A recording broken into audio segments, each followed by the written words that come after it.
Good morning વિદ્યાર્થી મિત્રો, હું ચાવડા ઇકબાલ શ્રી AS પટેલ પ્રાથમિક શાળા દ્વારા ચાલતા ઓનલાઈન શિક્ષણમાં આપનું હાર્દિક સ્વાગત કરું છું.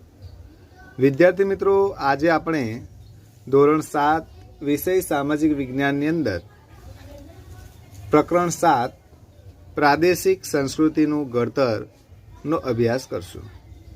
વિદ્યાર્થી મિત્રો, આપણે જાણીએ છીએ કે વિભિન્ન સમુદાયની જાણકારી આપણને તેમની ભાષા પરથી મળે છે. જેમ કે ગુજરાતી ભાષા બોલનારને ગુજરાતના, મરાઠી ભાષા બોલનારને મહારાષ્ટ્રના. ભાષાની સાથે વિભિન્ન પ્રદેશો પોતપોતાના રીત રિવાજો, ખાનપાન, વસ્ત્ર પરિધાન, કાવ્ય, નૃત્ય, સંગીત અને ચિત્રકલા હોય છે. જુદા જુદા વિસ્તારોમાં જુદી જુદી સ્થાનિક સંસ્કૃતિઓ, જેને આપણે ત્યાંની દેશની સંસ્કૃતિઓ કહીએ છીએ, તે આપણા દેશમાં જોવા મળે છે. આ બધી સંસ્કૃતિઓ વચ્ચે સદીઓથી આદાન પ્રદાન થતું રહ્યું છે. તેમ છતાં કેટલાક વિસ્તારોની કેટલીક ખાસ પરંપરાઓ આજ સુધી અકબંધ છે. વિદ્યાર્થી મિત્રો, આપણે કોઈ વ્યક્તિને બોલતા સાંભળીને તરત જ આપણને ખબર પડી જાય કે આ વ્યક્તિ એ કયા પ્રદેશનો છે. બરાબર, ગુજરાતની અંદર પણ કાઠિયાવાડના લહેજામાં બોલતો વ્યક્તિ હોય તો આપણે તરત જ એને કહીએ કે આ કાઠિયાવાડનો હશે, સૌરાષ્ટ્ર બાજુનો હશે. ચરોતરનો કોઈ વ્યક્તિ હોય, ચરોતર પ્રદેશનો, તો તરત જ ખબર પડી જાય એની ભાષા ઉપરથી, બોલી ઉપરથી કે આ ચરોતર પ્રદેશનો છે. બરાબર, એ રીતે સુરત બાજુનો હોય તો તરત જ ખબર પડી જાય કે આ સુરતી છે. એવી રીતે ભાષાઓ પરથી પણ આપણને ખબર પડી જાય છે કે આ વ્યક્તિ એ કયા રાજ્ય સાથે અથવા તો કયા પ્રાંત સાથે, કયા પ્રદેશ સાથે સંબંધ ધરાવે છે. અને એ જ પ્રમાણે એની ભાષા પ્રમાણેના કાવ્ય, સંસ્કૃતિ, વસ્ત્ર પરિધાન છે, ત્યાર પછી કાવ્ય છે, નૃત્ય છે, ચિત્રકલા છે, વગેરે બાબત જે છે એની સાથે સંકળાયેલી હોય છે. ઘણા વર્ષોથી આ સંસ્કૃતિનું આદાન પ્રદાન એકબીજાની સાથે થતું રહ્યું છે, પરંતુ કેટલાક એવા રીત રિવાજો છે તે આ વ્યક્તિઓ એકબીજા સાથે અરસપરસ આદાન પ્રદાન થવા છતાં પણ એમને પોતાની આ આગવી ઓળખ જે છે એ જાળવી રાખી છે. બરાબર, તો આપણે જોઈએ ભારતના પ્રાંતીય ભાષાનો વિકાસ, કે ભારતમાં પ્રાંતીય ભાષાનો વિકાસ કઈ રીતે થયો એના વિશે આપણે અભ્યાસ કરીએ તો આપણે પહેલાં જોઈશું મલયાલમ. મલયાલમ એ 9મી સદીમાં સ્થાપવામાં આવેલ મહોદયપુરમનું ચેર રાજ્ય, હાલમાં કેરળનો એક ભાગ હતું. કે મલયાલમ પ્રદેશ જે છે એ 9મી સદીની અંદર સ્થાપવામાં આવેલ જે મહોદયપુરમ ચેર રાજ્ય છે, કે આપણે આગળ ભણી ગયા, ચેર રાજ્ય જે છે એ કેરળનો એક ભાગ છે. કેરળની સંસ્કૃતિ, તેની ભાષા મલયાલમ સાથે જોડતા આ સંસ્કૃતિ મલયાલમ સંસ્કૃતિ તરીકે ઓળખાય છે. વિદ્યાર્થીઓ ખાસ યાદ રાખજો કે આ જે કેરળની સંસ્કૃતિ છે એ તેની ભાષા મલયાલમ સાથે જોડાયા પછી એ સંસ્કૃતિ એ મલયાલમ સંસ્કૃતિ તરીકે ઓળખાય છે. કયો પ્રદેશ? તો ચેર. બરાબર, મલયાલમ ભાષા કેરળની બોલાતી મુખ્ય ભાષા છે. કે મલયાલમ ભાષા જે છે એ કેરળની અંદર સૌથી વધારે ભાષા જો બોલાય છે એ મલયાલમ ભાષા બોલાય છે. ખાસ ઓબ્જેક્ટિવમાં પૂછી શકાય કે મલયાલમ ભાષા એ કયા રાજ્યમાં બોલાય છે? તો કેરળ રાજ્યની મુખ્ય ભાષા છે. તેના ઉપર સંસ્કૃતનો ઘણો પ્રભાવ જોવા મળે છે. 14મી સદીમાં વ્યાકરણ અને કાવ્યશાસ્ત્ર પર લખાયેલ લીલાતિકમ ગ્રંથ એ મણિપ્રાવાલમ શૈલીમાં લખાયો હતો. વિદ્યાર્થી મિત્રો, આ પણ ખાસ નોંધ કરવા બાબત છે. તમારી નોટબુકમાં નોંધ કરજો કે 14મી સદીમાં વ્યાકરણ ગ્રંથ લખાયો હતો જેનું નામ હતું લીલાતિકમ, અને તેનું મણિપ્રાવલમ શૈલીમાં તે લખાયેલો છે. આગળ જોઈએ તો બંગાળી, કે બંગાળી ભાષા એ ભાષાનો ઉદ્ભવ સંસ્કૃત ભાષામાંથી થયો હોવાનું માનવામાં આવે છે. કે બંગાળી ભાષા જે છે એનો ઉદ્ભવ એ સંસ્કૃત ભાષામાંથી થયો હોય એવું માનવામાં આવે છે.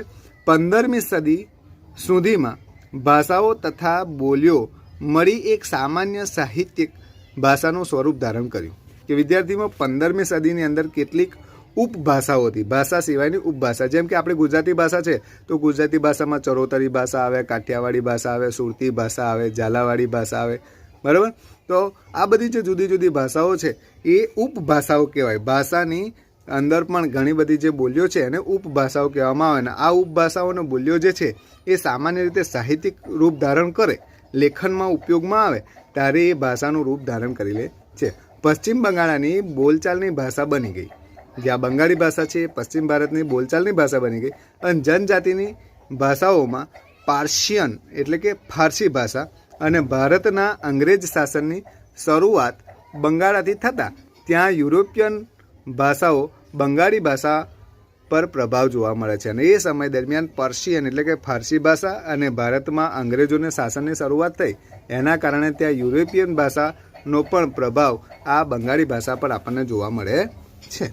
પ્રારંભિક બંગાળી સાહિત્યને બે ભાગમાં વહેંચી શકાય કે પ્રારંભિક શરૂઆતની જે બંગાળી ભાષા હતી સાહિત્યિક ભાષા એને બે ભાગમાં વહેંચી શકાય. એક સંસ્કૃતથી પ્રભાવિત અને સ્વતંત્ર અને બીજી છે એ પ્રથમ ભાગ સંસ્કૃત મહાકાવ્યો અનુવાદ અને બીજા ભાગમાં નાથ સાહિત્યનો સમાવેશ થાય છે. કે બે ભાગમાં વહેંચવામાં આવે જેની અંદર પ્રથમ ભાગ જે છે એ પ્રથમ ભાગ જે છે એ સંસ્કૃત મહાકાવ્યો અને અનુવાદ તરીકે, જ્યારે બીજો ભાગ છે એ જે છે એ ભાગની અંદર આપણે જોઈએ તો નાથ સાહિત્યનો સમાવેશ થાય છે. આગળ જોઈએ ગુજરાતી. તો ગુજરાતી ભાષા એ ભારત અનેક ભાષાઓ અને બોલીઓ સાથે સંકળાયેલું રાષ્ટ્ર છે.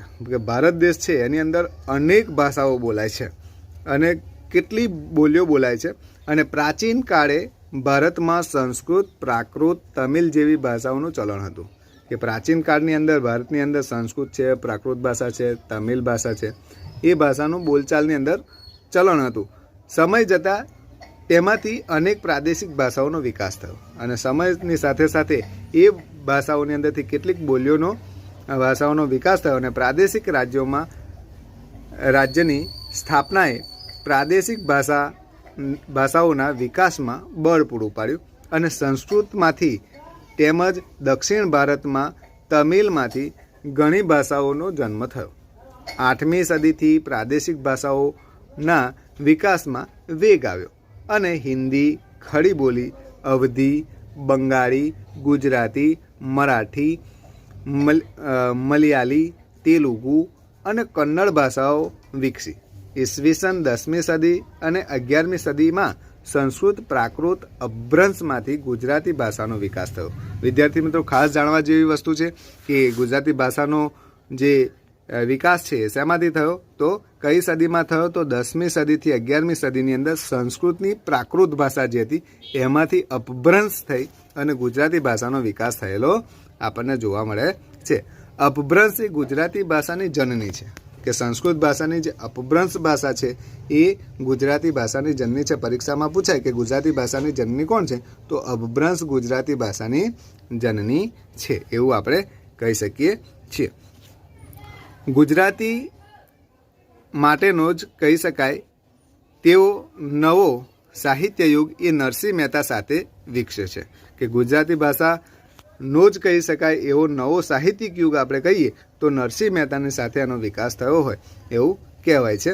કે નવા યુગમાં સૂત્રોદ્ધાર તરીકે નરસિંહ મહેતા, મીરાબાઈ, ભાલણ ઉપસી આવે છે અને આ ત્રણેય ભક્તિ સાહિત્ય વિકાસ સાથે સાથે ગુજરાતી ભાષાનો પણ વિકાસ કર્યો. કે કયા કવિઓએ ગુજરાતી ભાષાના વિકાસમાં મહત્વનો ફાળો છે એવું પૂછાય તો આપણે કહી શકીએ કે ગુજરાતી ભાષાનો જ કહી શકાય એવો જો નવો સાહિત્યિક યુગ હોય તો એની અંદર કવિઓમાં જોઈએ તો નરસિંહ મહેતાની સાથે સાથે નવા યુગની અંદર એના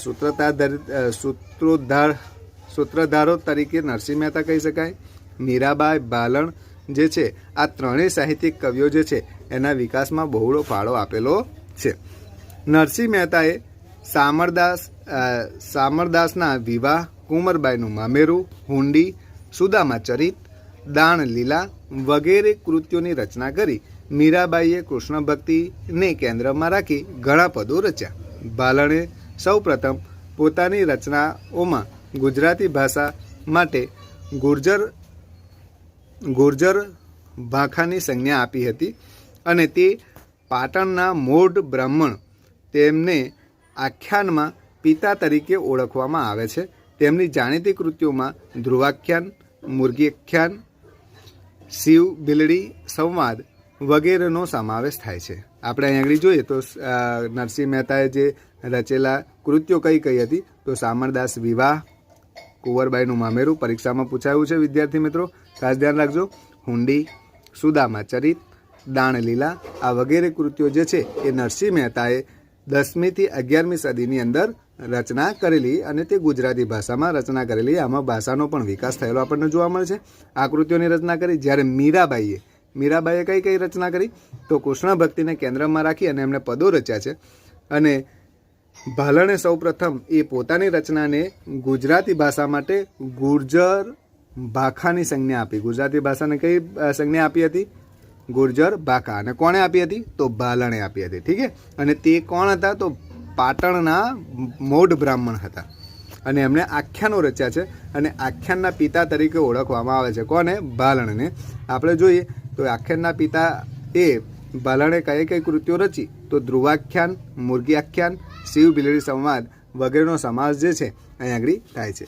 વિદ્યાર્થી મિત્રો, તમારે હોમવર્કમાં આ કામ કરવાનું છે કે ત્રણેય કવિઓની રચનાઓ મેળવી અને તમારે નોંધપોથી બનાવવાની છે. આ જે ત્રણેય કવિઓ છે એ કવિઓની રચનાઓ જે છે, જે પદો એમણે રચ્યા છે એ પદોની રચના તમારે તમારી નોટબુકમાં લખવાની છે. કવિનો ફોટો લગાવવાનો છે અને એની નીચે એની માહિતી અને લખેલી કૃત્યો જે છે, કૃત્યો અને એના 2-4 પદો જે છે તમારે તમારી વિષય નોટમાં લખવાના છે. તો વિદ્યાર્થી મિત્રો, આગળનો અભ્યાસ જે છે આપણે આગળનો જે ભારતના ઉત્સવો છે એ ભારતના ઉત્સવો આપણે ફરીવારના પીરિયડમાં જોઈશું. ત્યાં સુધી જય હિન્દ, જય ભારત.